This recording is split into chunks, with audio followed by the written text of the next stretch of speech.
Hey everybody, welcome to the show. Around the Nation right here, TYT Nation. Jeff Waldorf here with you on this Friday afternoon.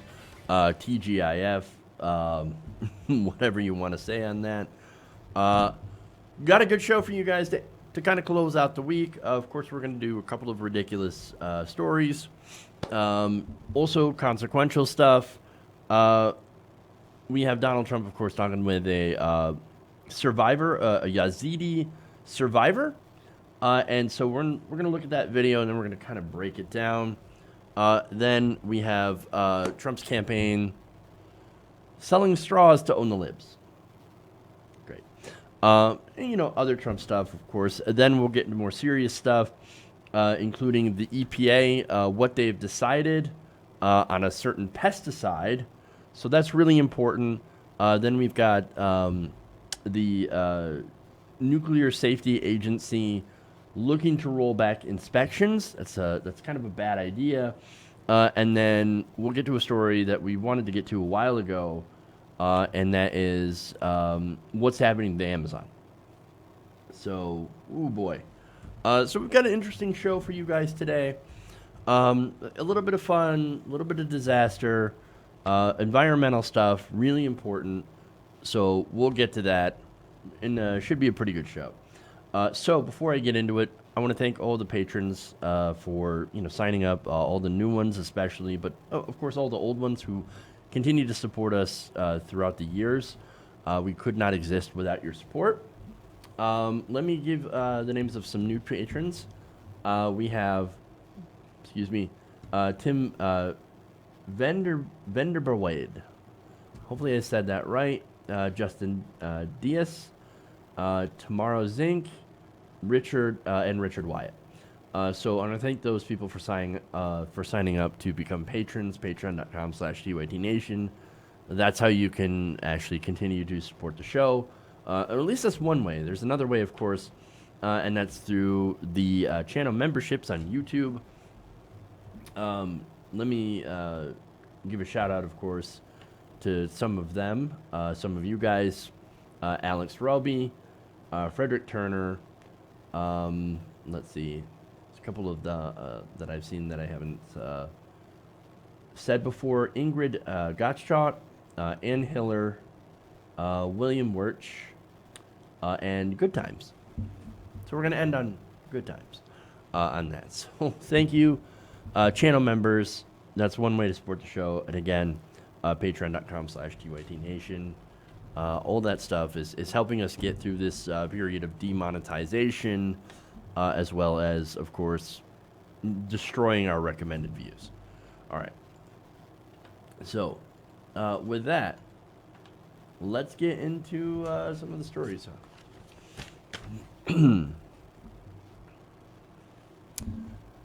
Donald Trump is not a very stable genius. He has a very limited attention span, and that was on display at an Oval Office event that happened this week.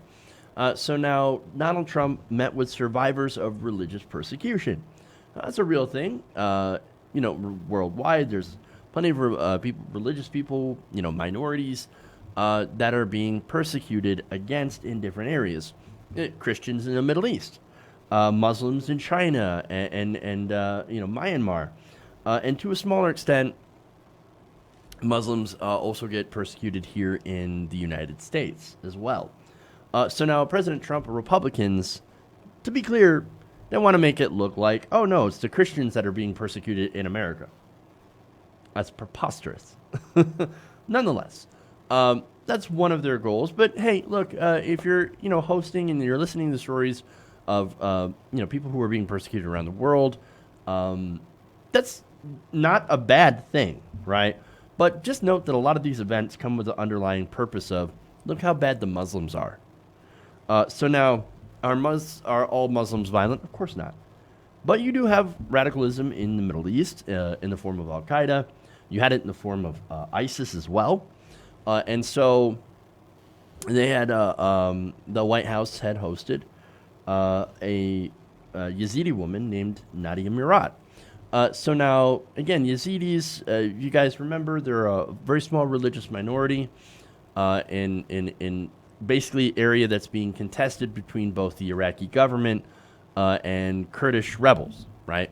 So they kind of get caught in the middle, and then, of course, previous to that, they had been attacked by ISIS, and so this, small minority religious group has been through a lot of terrible, terrible, terrible things. So let me be clear. Murad is a hero. She's a survivor. Her story is very important, and we should absolutely help out the Yazidis, right? So now that said, and let me put that up. That said, is it really all that important to Donald Trump? No. Let me show you why. When ISIS attacked us in 2014, they killed 6 of my brother. They killed my mom. They took me to captivity with my 11 sister-in-law, with all my sister and my nieces. Until today, we have 3,000 Yazidi women and children in captivity. Although they said ISIS is defeated, but where is those 3,000 Yazidi? But ISIS is gone. But if I now can, it's Kurdish and who? Iraqi government. If I cannot go to my home and live in a safe place. Okay, so here she was, kind of explaining her story, and there's a lot to that video clip. But in the middle of it, Donald Trump says, but ISIS is gone. Yeah, ISIS is gone, but their problems persist. Their problems were much more than just ISIS. Again, explaining the situation there. There is the Kurdish and the Iraqi forces both fighting over that area, and they're literally caught in the middle. They can't go home. So that's a big, big problem. But Donald Trump, he's like, well, but there's no ISIS, right? Because I beat ISIS. Yeah, okay, whatever. You beat ISIS. But that didn't solve her problem. And look, this shows how it's political for him. He says, ISIS is gone. I won. In reality, the Yazidis and other minorities are still suffering. And ironically, because of Trump's policies, I just read earlier that he wants to cut down the number of refugees to 0. Their people couldn't emigrate here if they wanted to as refugees. But of course, at the same time, this young woman, she says, look, we tried to immigrate through Germany, and, it's a very dangerous way to get there, and we don't want to have to do that. We don't want to be refugees. We just want to go home. And here's the thing, and here's what the Trump administration doesn't get. That's what every refugee wants. They don't want to drop everything to leave their homes to go someplace new. I mean, I don't know. I don't understand why I need to explain that to conservatives, but they think, oh, no, the refugees, they just want to come here and destroy America and bring their crap hole country problems here. No, they want to get away from the violence. They want to get away from, rampant poverty and corruption. It takes a lot to get someone to pack up and leave their home to go someplace new. Imagine if you were in that situation. What would it take for you to want to leave your home, to drop everything, take your kids, and get the hell out of your country? I mean, the empathy, right? There is a lack of empathy. They don't understand. So now, here's the perfect opportunity to get a little bit of empathy from the president. And she tried. And her story is absolutely heartbreaking. And I hope that, we could do something to get the Yazidis to be able to go back home. And I mean diplomatic solution, not a war solution. I'm 100% against that. But, there needs to be like a diplomatic solution that protects this religious minority so that they can go and they can live their lives. But again, none of this matters to President Trump as much because, as you can see, he's barely even listening. And when he does hear something, then he interjects, and it's usually something that doesn't really matter all that much. In fact, take a look. I make it clear to everyone that ISIS raped thousands of Yazidi women. This one was first time the woman from Iraq, she get out and spoke about what happened to them. Oh, really? Is that right? It's the first time, and it's. So you escaped? I escaped, but I don't have my freedom yet.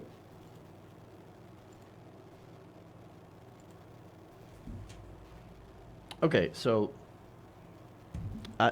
that's not quite the amount of clip that I wanted to get. I'm not sure why it didn't work right. But okay, so we can work without that. So now, basically, what he goes on, or what she goes on to explain, is that, look, and this is for the second time, by the way, she had already explained, look, my family, my mother was dead, my 6 brothers were killed by ISIS, and Donald Trump says, well, where are they now? What do you mean? What do you mean? She just told you that they were murdered twice. Where are they now? Where are they now? They killed them. They're in mass graves in Sinjar. I mean, she continued to explain. And Trump said, oh, I know the area very well. You're talking about it. It's tough. We're going to look into it very strongly. Very strong. Murad then thanked Trump, and then, of course, right after, he said, oh, you have the Nobel Prize. They gave it to you for what reason? What do you think? She's a survivor. She survived horrible persecution, the deaths of a lot of her family. She got out, but not only that, she became an activist to try to prevent this from happening to other people. And he said, oh, really? Oh, is that right? So there were 2 things that mattered to Donald Trump in this. ISIS, right? And he's like, well, I destroyed ISIS, so problem solved. Great. No, problem not solved. And her Nobel Prize. That's what mattered to him. The rest, I don't think he gave a damn about. Oh, your family was killed. Where were they now? Where are they now? They're in a grave. They're dead. You idiot. And yeah, ISIS may be gone, but these people do need a lot of help so they can go home. Now, it would be shocking to me if Donald Trump was able to open up dialogue between Turkey and the Kurds to allow the Yazidis to return home. I hope he'll try, but we've seen, of course, Donald Trump's other overtures on diplomacy, and knowing that record, I don't have much faith that right now these people will get the help that they need. And that, of course, is the most heartbreaking part of all of this. Okay. Let's move on. I don't know what happened to that video. Hasn't been working right for the last couple of days. I'm not sure what's going on with that. But let's move on.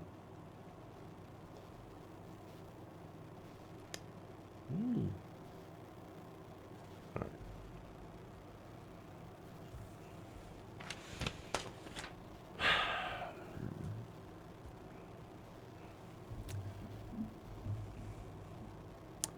So President Trump's re-election campaign is now featuring a new product, plastic straws. Now, this follows conservative outrage after Seattle banned their plastic straws, along with other plastic implements, single-use plastics, because of the negative impact on the environment. Look, let's be honest, right? So this is a very well-intentioned thing. I'm not exactly in favor, nor am I really against banning straws.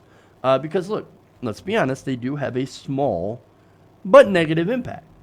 And again, very well-intentioned, but when you're looking at what is actually causing the most plastic in the ocean, fishing nets are by far the worst. In fact, commercial fishing nets account for about 46% of all ocean plastic. Those nets are not left by you and me, they're left by large commercial fisheries. So big corporations. And nonetheless, Seattle banned plastic straws. In California, you must specifically ask for a plastic straw at a restaurant. Now that has led, of course, to all sorts of mockery by Donald Trump supporters who don't really care about the environment. In fact, they hoard up on plastic straws, and they're like, what are you going to do about it, libtard? You're trying to save our environment and our ocean so our food system doesn't collapse? Libtard. I know, super, super funny, right? Like, we're all apparently supposed to be adults here. So now the Trump administration, or I'm sorry, the Trump campaign, ever eager to own the libs, decided to roll out these straws as part of their campaign merchandise. So let's take a look at the listing here. And at first I thought this was fake. No way. They're doing straws to own the libs. But nope, 100% real. Take a look. Liberal paper straws don't work. Stand with President Trump and buy your pack of recyclable straws today. Hey, look, they're BPA free. Reusable and recyclable, 9 inches long. That's what she said. Pack of 10 identical straws as shown. They're even laser engraved and made in the U.S. And they've got Trump on them. Oh, okay. So, look at the price though. $15 for a pack of 10 Trump straws. Congratulations. If whoever buys this, super dumb. You know why? Because you have metal straws. Which, by the way, you can take metal straws anywhere. They are literally reusable all the time. Metal straws are cheaper to buy online. Not only that, but there are other plastic straws that are super cheap to buy online in packages much, much larger than 10 for $15. I mean, come on, man. Oh, but to be fair, they're not engraved with Donald Trump, so and so they don't have the effect of triggering us libs. In fact, every time you purchase one of the package of these straws, we get more and more and more triggered. In fact, you should buy them all and watch the tears flow. Look, here's the thing. This shows Donald Trump's campaign strategy, right? And we've seen a taste of that in the attacks in the squad that were, of course, pre-planned. The attacks, disgusting attacks against Ilhan Omar. They are running on own the libs. Outrage, right? Fear, outrage, anger. The same way the thing they actually ran in 2016, except there's no policy whatsoever. There's no attempt at making your lives better. Because to a Trump supporter, well, my life's already better now that I have Trump in office. Which is actually not. There's no kind of positive vision for the country. Just, hey, buy my hacky straws so you can trigger some liberals. No, well, I got news for you. We're not triggered. We're actually kind of laughing at you because it's so ridiculous. And by the way, what's funny is that those straws, they boast that they're recyclable, right? So, like, own the libs with these straws, but remember to recycle. What's sad about that is, of course, straws are actually incredibly difficult to recycle, even under the best of circumstances, right? As Wired explains, recycling plants are very large, and they're driven by conveyor belts. And the problem with the straws is that they're small, right? They're so small that they end up falling off the conveyor belts and onto the recycling plant floors, which they end up usually getting sent to landfills anyway. And not only that, but of course, when you try to recycle, straws, they end up either, falling out of the bags or falling out the trucks and just escaping, right? So what happens when that happens is that they usually end up breaking apart into smaller chunks due to wind, rain, and they eventually make their way to the ocean. So, again, a very small part, but that's where a lot of the straws end up coming from, right? Even if you try to recycle them, it's actually incredibly difficult to do so. That doesn't mean that we shouldn't try or anything, of course. We should absolutely try. We should do something. But in the overall plastic problem in the ocean, the straws are actually low-hanging fruit. They're one of the easier supposed fixes. Whereas, of course, it's a lot more difficult to take on the main polluter of ocean plastic, the major source of ocean plastic, and that would be, of course, the corporate fisheries. So, but back to the Trump campaign here, right? Literally running on owning the libs. This is another example of the Trump administration or Trump campaign of monetizing conservatives who are triggered at basically any attempt at change any attempt at doing something positive for the world or the environment. The only people Trump supporters are owning when they buy these overpriced straws just happen to be themselves. The final irony. Okay.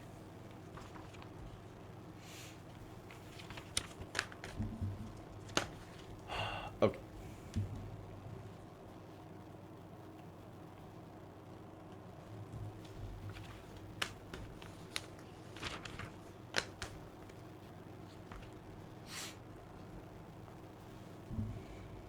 Now, recently, President Trump told reporters that if you're not willing to fight for America, then you should leave. He said, quote, "If people want to leave our country, they can. If they don't want to love our country, if they don't want to fight for our country, they can leave. I'll never change on that. No, I think that they've said horrible things that the press doesn't cover." And of course, this is responding essentially to the squad. So now, here's the thing, right? Here's Donald Trump saying, if you're not willing to fight for America, then you should go. Irony has long since been dead. But it kind of feels like with that statement that Trump just danced on its corpse. You want to tell me that if you're not willing to fight for America, well, then you should leave. Well, you know who would go first? Mr. Trump.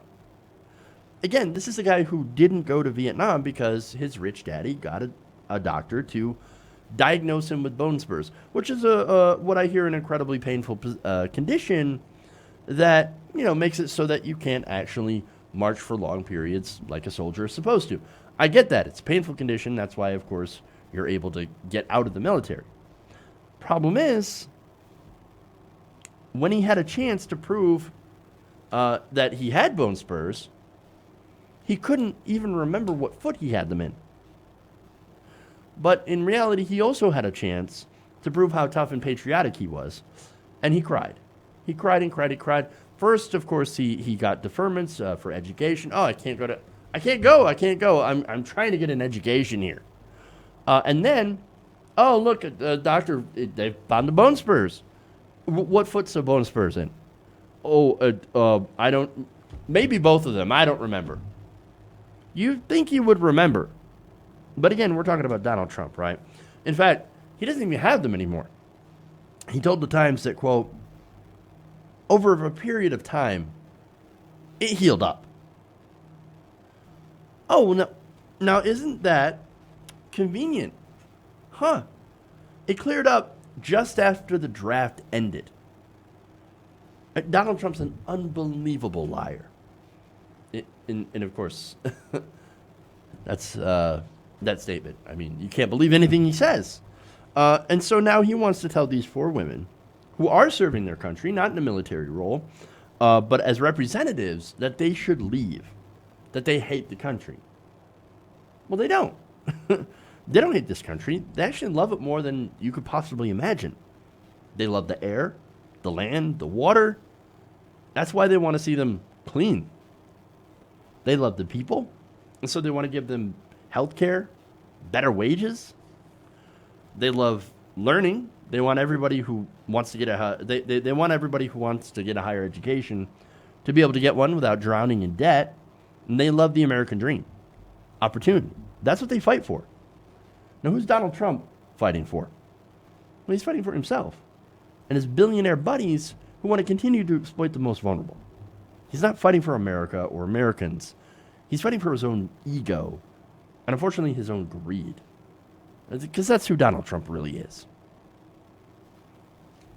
Okay.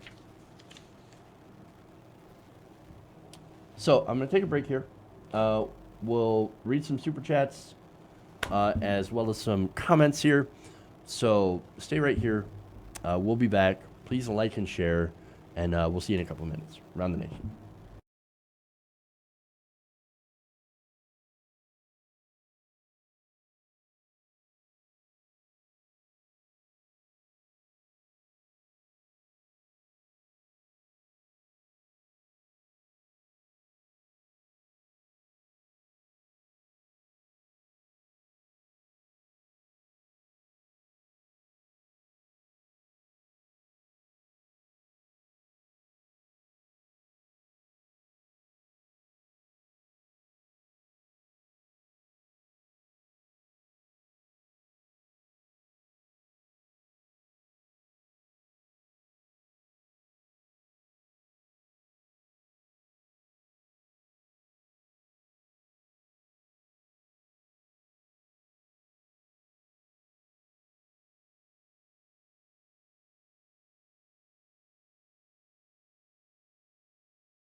welcome back to the show. Around the Nation right here, TWT Nation. Have some comments first, but super chats. We'll talk. It's Friday. I'm out of it today, if you could probably tell. So let's read some super chats first. Star Trek says, straw man equals a person regarding as having no substance or integrity. Sounds like Donald Trump. Jedi Mullet 77 says, I asked Trump yesterday what the temperature was. He looked at his phone and told me the temperature was 68% full. Nice. Speaking of temperature, man, we're in the middle of a heat wave right here in Michigan, or probably all over the country, actually. Yeah, it's like 96 degrees here, and it's pretty miserable. So there's that. It feels like we're in that Mario level where the sun's trying to murder us. It's one of those days. Now, Jedi Mullah also says Trump has one of those bone spurs in his brain. I don't know, man. He's got something. Okay, so now let's get to some comments here. Valerie Valois says, I get dodging the draft for an illegal war and whatnot, but he's using other service or lack thereof as an attack and or defense, depending on the context. So F him. So no, I would actually have a lot more respect if he had approached this like Muhammad Ali, right? So Muhammad Ali did not want to go to Vietnam, so he spent time in prison. That is a stance. Donald Trump didn't want to go to Vietnam, not for the same reasons. I remember, I believe it was, I'm trying to find a quote here from, or remember a quote here from Muhammad Ali saying, why would I want to go and kill other people, for no reason? Yeah, I do not remember the entirety of that quote, and I'm sorry for that. I can't find it off the top of my head, but he said something like that, and look, that made a lot of sense. It was a ridiculous war. We shouldn't have sent people at all. But see, Donald Trump, not one of those people, doesn't have that kind of core. His core is more like, oh no, I just don't want to go there because I don't want to get shot at because I'm a coward. Hey, look, I don't want to get shot at. I am also, I guess you could also call me a coward. That's fine, because I don't like getting shot at. I don't blame anybody for that. But at the same time, this is somebody who said his personal Vietnam was avoiding VD in college. And then getting his daddy to, get him out of the draft. I mean, it's not, they always, they send the poor off to these wars. And that's what they do because the rich and powerful always seem to find a way to be able to get out of these wars. And that's the hypocrisy, right? And then, and then if you're like somebody like Ted Nugent, who's an extreme chicken hawk, didn't even go, and yet because he literally crapped his pants and saying, oh, well, if I would have went, I'd have been the toughest MFer there. No, you wouldn't have. You were too busy crapping yourself. Literally. Okay. Anyway, so I agree with your point. Kirish Jade says, if you're not willing to fight for America, just claim the bone spurs. And you're right about that. Jep James and the straw says we need to do both. Basically get rid of, plastic straws and as well as fishing nets. But says there's this weird idea that we can prevent climate change or limit it as much as possible without changing the behavior of the individual. So look, here's the thing. The reason that I'm hesitant on banning plastic straws, because again, I think it's an idea with the best of intentions, right? But you have people and a lot of people in the comment section, some have disabilities, and they're saying, look, we can't use those metal straws, or we can't use some of those other straws because of our disability. And so it's like, well, we got to have something there for the people who can't use those alternatives, right? And so that's why I'm hesitant at getting rid of old straws. I think, look, California, I guess, has the right idea when they say, look, you can get a straw, but you do need to ask, if you actually need it, we'll keep some on hand. Otherwise, they're the alternatives. And I can't talk today either. I'm having a day. But no, I get it, and we do need to do both. for the most part. But again, I think California has a much better, I guess, compromise in saying that these restaurants are allowed to keep straws on hand for people who are disabled who can't use those normal straws. And yeah, we do need to change our behavior a bit to, fight climate change. But we also need to mostly go after the big corporations, too, who are doing the majority of polluting. And so that's why I mainly took a look at the cause of the 46% of all the, plastic in the ocean. It happens to come from, corporate fishing nets. So, okay. Anyway.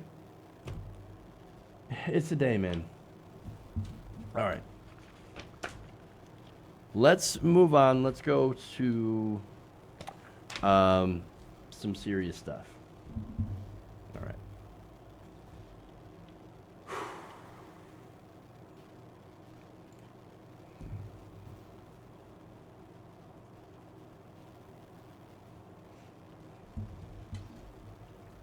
All right. The EPA just announced on Thursday that it will allow a widely used pesticide that has been linked to learning disabilities to remain on the market for large agricultural use. Now, this is chloropyrifos. And in its order, the EPA said that the claims that this pesticide poses a risk to brain development, especially in children, is not supported by valid, complete, and reliable evidence. So that was the basically the reason that they allowed this on the market, because there's been a push for quite some time to get this off the market because of the danger to, of course, children. Now, chloropyrifos, also known by its trade name of Lorsban, is produced by Dow Chemical. Dow Chemical, of course, is a very large chemical company and very influential and spends millions of dollars lobbying politicians each year.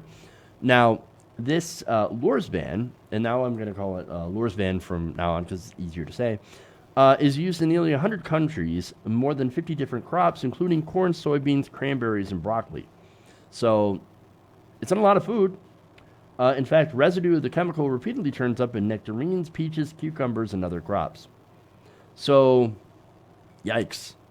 Now, the EPA, under, Wheeler, Andrew Wheeler, and also previously under Scott Pruitt, said, no, this is completely 100% safe. You guys are freaking out over nothing. We're going to make sure that you can continue to sell this pesticide. But, of course, the claims of it being not very harmful, they're not true. Studies have shown that children exposed to organophosphate pesticides, such as Lorsban, have an increased risk of abnormal neurodevelopment, including persistent loss of intelligence and even behavior problems. Even low-dose exposure to organophosphates, particularly in the womb, has been found to harm brain development, leading to higher risk of disorders like autism. So now, again, I've been talking about some of the groups, or I mentioned some of the groups that are fighting against this, environmental groups, but you also have the American Academy of Pediatrics. So they got together with the Environmental Working Group and sent a joint letter to EPA Administrator Scott Pruitt when he was still there. He said that failing to remove chloropyrifos or Lorsban from the market puts all children at risk. Now, of course, we see the direction that the EPA has gone under the Trump administration. So now here's the thing. The findings, again, they're not new, nor has the controversy been at all a recent development. It was almost entirely banned for at-home use in the year 2000, so we've known for quite some time.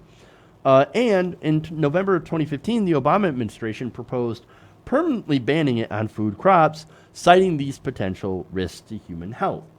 So now the Obama administration was working on that, but as soon as the Trump administration came into power, and you had the idea of cutting all regulations from former EPA administrator Scott Pruitt, he decided, no, we're going to reverse all of that work on banning this pesticide, and we're going to say full steam ahead. Go ahead. Oh, you want to use this pesticide that's linked to neurological disorders? Go ahead. You know what? Go forward. Go forth. Make as much profit as you can. And, if people are harmed in the process, well, who cares? Nobody cares. Now, Pruitt had signed an order soon after the administration got into power to allow for its continued use. Now, that, of course, that use defied the recommendation of the EPA's own scientists. So now the administration says, well, yeah, but they're under the Obama administration. And so the research they did, that's not true. We don't approve of their methods, fake news, etc. Great. Now, this led to a lot of outrage.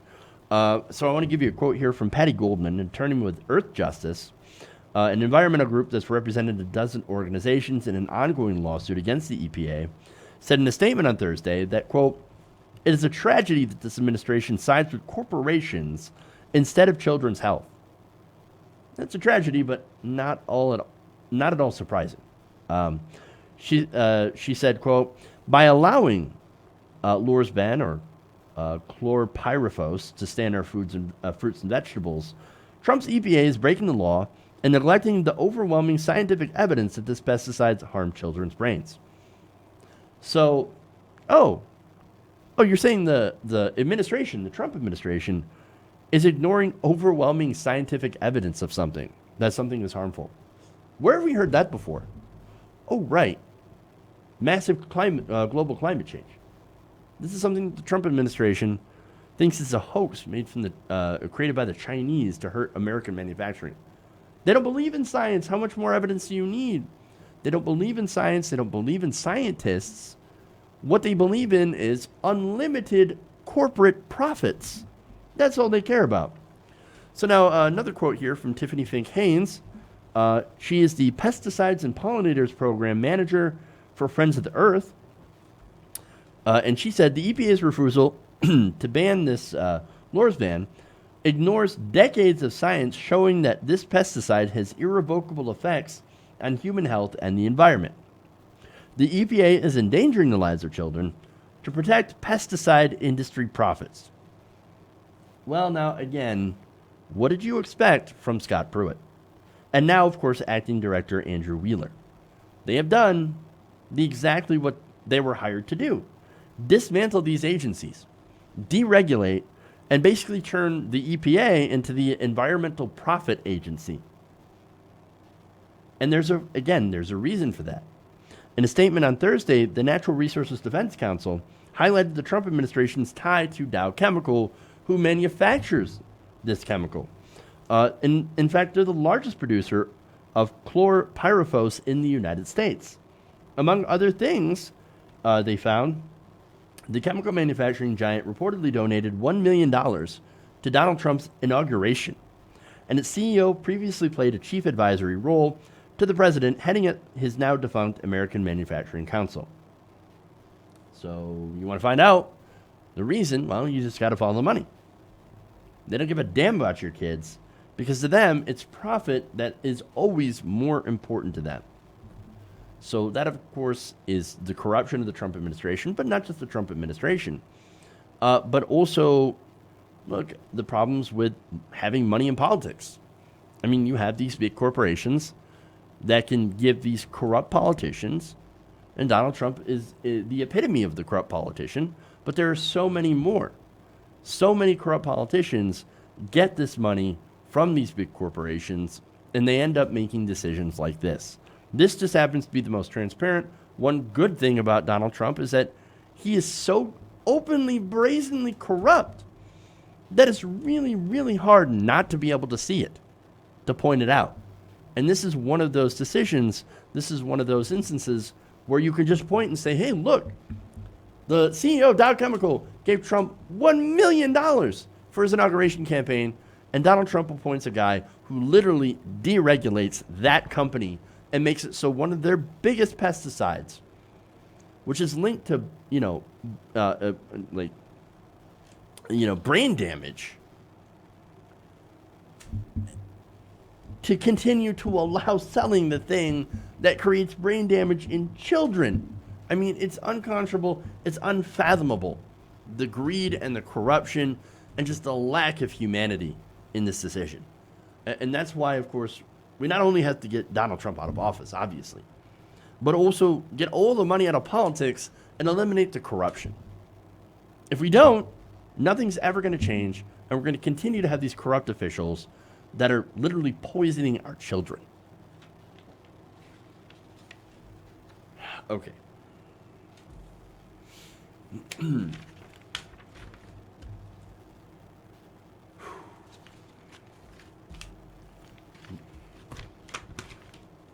Moving on here.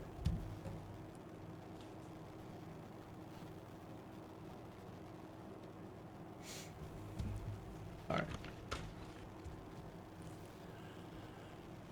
And the Trump administration is now facing pushback after it signaled a willingness to scale back inspections at nuclear facilities. Now, the Nuclear Regulatory Commission, the NRC, according to Common Dreams, has spent months reviewing its enforcement policies, and as part of that process, sought input from industry groups. Now, not just industry groups, right? They should actually get a lot of input from environmental groups as well. Now, in response, industry representatives requested shifting to a more, quote, self-assessment model, which limited public disclosures to lower level problems at plants and eased the burden of radiation protection and emergency preparedness inspections. Now, according to the Associated Press, which first reported on NRC staffers' suggestions, quote, the recommendations made public Tuesday include reducing the time and scope of some annual inspections at the nation's 90-plus nuclear power plants. Some other inspections would be cut from every 2 years to every 3 years. Now, you know why they're doing this, right? So now, of course, they say, oh, no, it's going to save us money, right?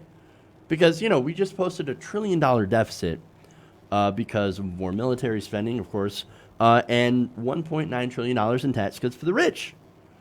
So we got to get the money back somehow, right? I know. What can we do? Well, I mean, we're going to try to cut Social Security. We're going to try to cut Medicare. We're going to try to cut all these programs. And also, since the industry is asking for it, we're also going to cut inspections. I mean, the industry, they can self-regulate. It's nuclear power. What could go wrong? As he watches Chernobyl on Netflix. Now, the NRC document that outlines the recommendations reportedly acknowledged that staffers disagree about the inspection reductions, but claims that cutting back, quote, improves efficiency while still helping to ensure reasonable assurance of adequate protection to the public. Efficiency. How does that cut efficiency? Look, do the inspections involve taking the plant offline? I mean, if you take the plant offline, there's a lengthy startup process and a cool down process, of course, right? So if that involves shutting it down, then, you know, maybe, of course, limiting the inspections will save that. We'll make it more efficient as it will continue to run. But nonetheless, that is a dangerous proposition because these are, you don't really want to mess with nuclear, right? Now, Union of Concerned Scientists nuclear power expert Edward Lyman explains that the suggestion to decrease federal oversight of nuclear power plants, quote, completely ignores the cause and effect relationship between inspections and good performances, which, of course, makes all the sense in the world. You want to have inspections to make sure they're up to code and that they're doing everything that they need to do in keeping this plant running very smoothly. Now, Democratic NRC member Jeffrey Barron also criticized the staff recommendations. He argued that the agency, quote, shouldn't perform fewer inspections or weaken its safety oversight to save money, and called for a public debate before any changes are made to existing policy. He said, quote, it affects every power reactor in this country. We should absolutely hear from a broad range of stakeholders before making any far-reaching changes to NRC's safety oversight program. And before the recommendations were released on Tuesday, earlier this week, Democrats from the House Appropriations as well as Energy and Commerce committees expressed concerns about potential rollbacks of safety standards in a letter to NRC Chairwoman Christine Zviznicki on Monday. So, now the lawmakers, here's what they wrote in their letter. To ensure nuclear power provides safe, reliable, emissions-free energy, it is imperative for the NRC to uphold strong regulatory standards. That is why we are disturbed by the consideration of these far-reaching changes to the NRC's regulatory regime without first actively conducting robust public outreach and engagement. So basically, they want to ask regular people. Well, look, why don't you ask the experts? Oh, right, because the experts say, hey, we shouldn't do that. But they continue. It would be a mistake to attempt to make nuclear power more cost competitive by weakening NRC's vital safety oversight. Which, look, nuclear power is, of course, one of the most heavily regulated, sources of forms of energy in the United States, and it does have its cost, but there is a point to that, so that we don't end up having 3 Mile Island in Chernobyl, because there was a time where nuclear power was less regulated. So, look, I understand that hurts their cost competitiveness, right? But at the same time, you want to make sure that you have safe nuclear power. Besides, you have coal that is dying, but you have wind energy that is getting cheaper and cheaper, solar that is getting cheaper and cheaper, and there's a reason for that, because it doesn't have the negative side effects that nuclear power has, and therefore does not need to be as regulated tightly as nuclear power. So what this is that these staffers are saying, look, we got people in the nuclear energy industry. They want to make more money. They want these plants to be more cost efficient or cost effective. So we just get rid of the regulation. But back to this letter here, they said that cutting corners in such critical safety measures may eventually lead to a disaster that could be detrimental to the future of the domestic nuclear energy industry. Now, the AP's report on energy staffers' official recommendations also provoked further alarm from lawmakers and the public that some on Twitter decried as an insanely bad move and beyond nuts. I mean, yeah.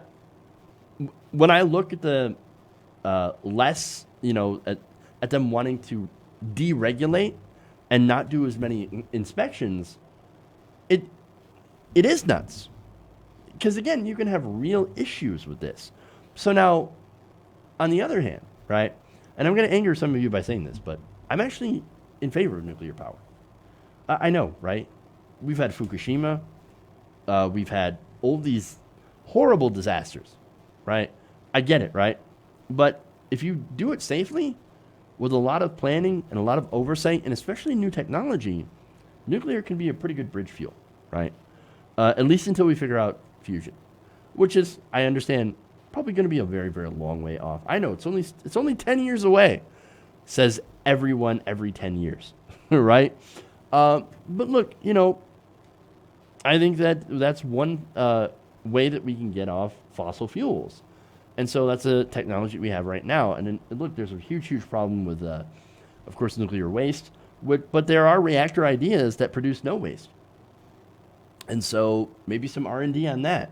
The liquid salt reactor, the thorium reactor, stuff like that. We can look into that as well. I don't think we should completely abandon nuclear energy because right now we're still using the very crudest kind of nuclear energy, and that's fission. But at the same time, we shouldn't deregulate the industry. That's a stupid move. It's going to lead to accidents. So, bad idea. Bad idea at all. So, look, I hope that this enough people get outraged about the whole plan to try to deregulate the nuclear industry in the public comment period, and hopefully enough noise gets raised online, I guess, by activists and all that, and scientists, that they decide, okay, we better not do this. So let's hope that online activism helps and works. If not, oh boy.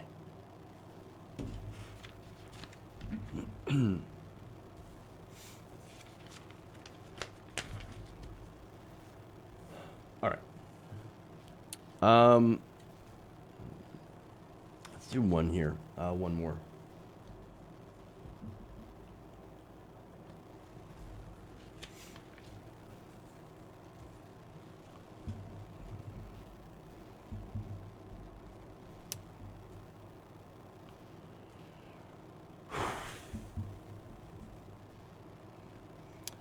So a recent report released by Amazon Watch details how corporate interests and the right-wing leader of Brazil have gotten together in order to exploit and ultimately destroy the Amazon rainforest for profit.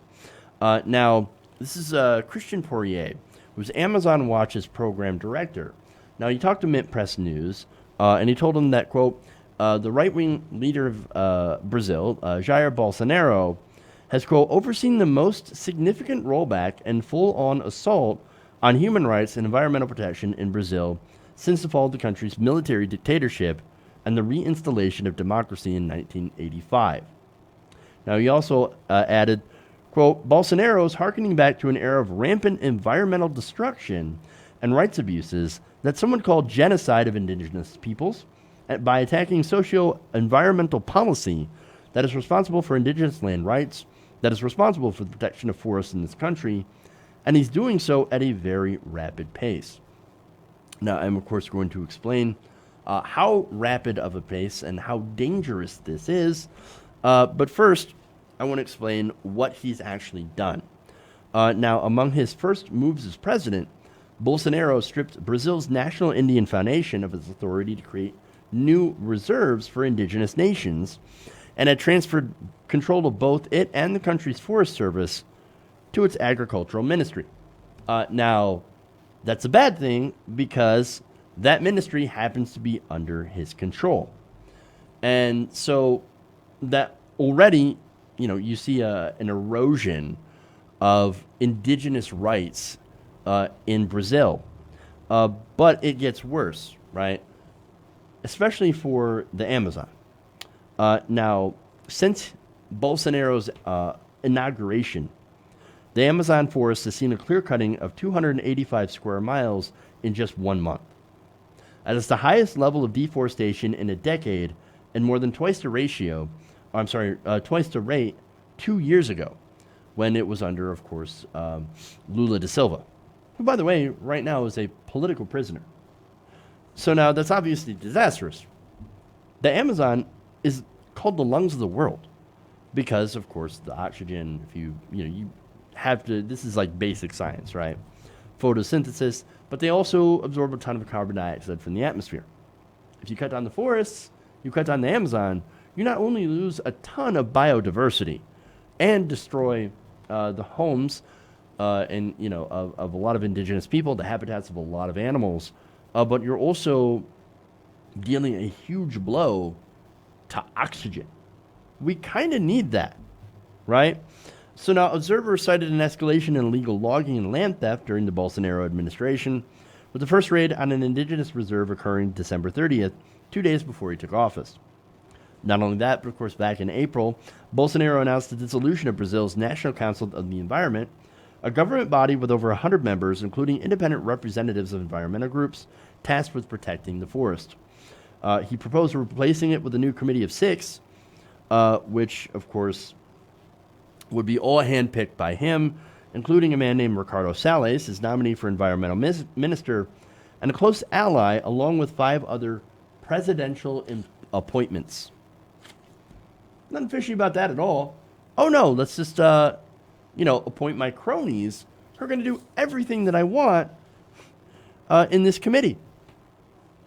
Now, Poirier also noted that, quote, these are a wish list of Brazil's agribusiness sector and its mining sector to penetrate into traditionally protected areas, and that's precisely what Bolsonaro is doing, to the detriment of the human rights of indigenous peoples and traditional peoples in the Amazon, and to the detriment of global climatic stability.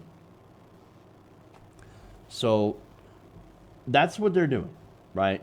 Corporations and the Bolsonaro right-wing government, who, by the way, the corporations wanted someone like Bolsonaro for a long, long time. So I wouldn't be surprised, again, I'm not surprised that they're working together, but I wouldn't be surprised that they had a hand in putting Bolsonaro in power. Again, there were phony corruption charges against Lula da Silva, who would have actually won the election. Now, da Silva is a leftist leader. Without him being eligible and able to run because he was put in prison for these corruption charges, Bolsonaro basically ran unopposed. So he ended up winning.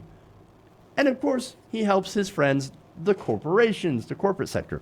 Now, who are these corporations? Well, the specific corporate targets in the report are basically commodity importers, traders, and financial institutions that have done business with some of the worst actors in Brazil's agro-industrial sector. Now, by worst actors, basically environmental criminals, right? Those who have been found guilty and fined by Brazil's environmental agency for environmental crimes ranging from illegal deforestation to improper paperwork for wood to even slave labor in their supply chains since 2017, Poirier stated. And so here you have, of course, the Brazilian business sector basically dooming the planet for profit. Now, it's not just local businesses in Brazil that are doing this. You also have American corporations and banks getting involved and profiting too. For one, you have Coca-Cola, right? You also have palm oil company Saranda, banks like Liberty Woods, and lots of others that we don't necessarily know about. They're making money off destroying indigenous land for resources and exacerbating climate destruction. And they're doing so for profit. This is what happens when you put a far-right leader into office. They will always end up working for the business interests over the planet and over human rights. And at a time where climate change is an existential crisis, we need better actors around the world if we're planning to be around in the future. So this is disastrous. Okay. All right. So that's all the time I got for you guys today. Thank you for going around the nation with me. Thank you so much for likes and shares, super chats, etc. Thank you. Love you guys and have an awesome weekend. We'll see you back here on Monday. And remember, change begins with you. Night Nation. See you on Monday.